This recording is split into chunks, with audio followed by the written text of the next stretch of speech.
Hello everyone. I am Soumya, Assistant Professor in English, Government First Grade College, Shikaripura. Dear students, in the syllabus prescribed for Major English, usually one whole section will be on literary terms. Today we'll discuss on one such literary term, ode.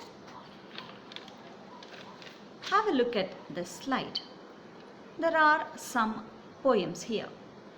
Ode to a Nightingale by John Keats, Ode on a Grecian Urn, John Keats, Ode to the West Wind by P.B. Shelley, Dejection, an Ode by Samuel Taylor Coleridge, Ode to Intimations of Immortality by Wordsworth.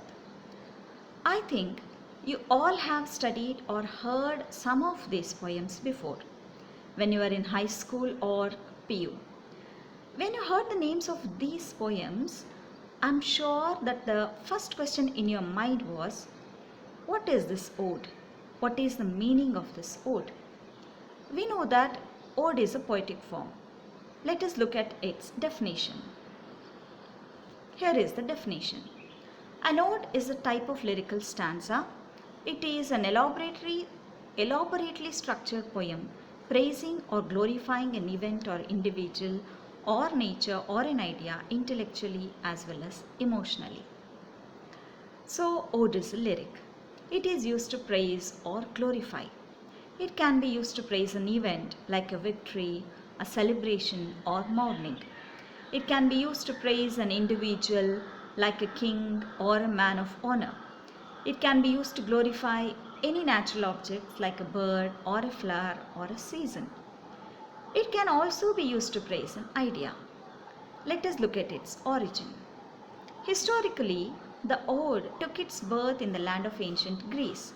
In Greek plays, the ode was used by a chorus to sing in public occasions. So, ode is used basically to sing in Greece in public occasions. Now let us have a look at its characteristics. As I have told you before, odes are used to praise people, natural scenes, event or abstract ideas.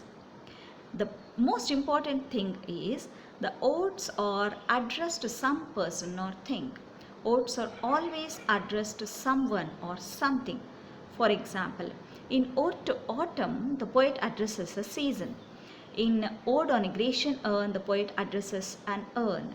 In Ode to Nightingale, the poet addresses a bird. Like that.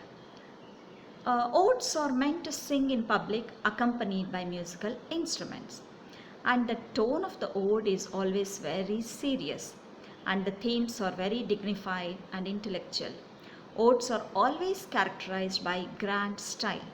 The tone has profound philosophical ideas and thoughts. These are some of the basic characteristics of ode. Now let us look at the types of odes.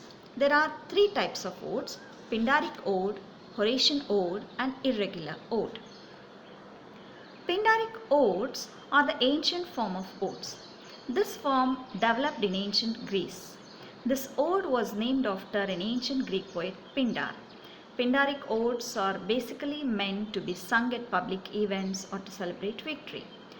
Pindaric odes have lengthy paragraphs. This ode can be broken down into three parts. They are strophe, antistrophe and epode. During strophe, the chorus moved from right to left. During antistrophe, the chorus moved from left to right of the stage. During epode, they remained still at the center. Strophe and antistrophe are the paragraphs which follow the same structure, but epode differs in the structure. Examples for Pindaric ode are The Progress of Poesy by Thomas Gray, Ode to Autumn by John Keats. The next one is the Horatian ode. The name of this ode was taken from Horace, a Roman poet. Unlike Pindaric ode, Horatian ode is informal and very intimate, but Pindaric odes are very formal. Horatian odes have interesting and simple subject, whereas Pindaric odes have very serious subject. Horatian odes are devoid of strict rules, whereas Pindaric odes follow strict rules. Horatian odes are written in 4-lined or 2-line short stanzas which are similar in length and meter. Examples for Horatian ode are John Keats' Ode to Autumn, marvels upon Cromwell's return. The third type is irregular ode. The name itself suggests that these odes are irregular in form and meter. They don't have to follow any formal rhyme scheme and structure, hence the poet has great freedom and flexibility to choose his own concepts and moods. Examples for irregular odes are Intimations of Immortality by Wordsworth, Ode to West Wind by P.B. Shelley. Now let us look at some more examples. Edmund Spenser is the first one or the ancient one to follow odes.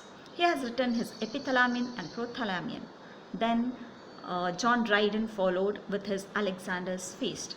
William Collins To Fire and To Mercy.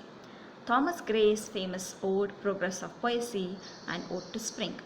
Alfred Lord Tennyson's Ode on the Death of Duke of Wellington. Romantic poets popularized odes. The famous poet P.B. Shelley has written a famous ode to the West Wind. John Keats can be called the master of odes. He has written many odes. They are Ode to a Nightingale, Ode on a Melancholy, Ode on a Grecian Urn, Ode to Psyche, and Ode to Autumn. William Wordsworth, The Intimations of Immortality, Samuel Taylor Coleridge's Dejection and Ode. These are the examples of ode. So today we have learned the definition and origin of ode. We have learned the characteristics. We came to know about the types of odes. We also cited some examples of odes.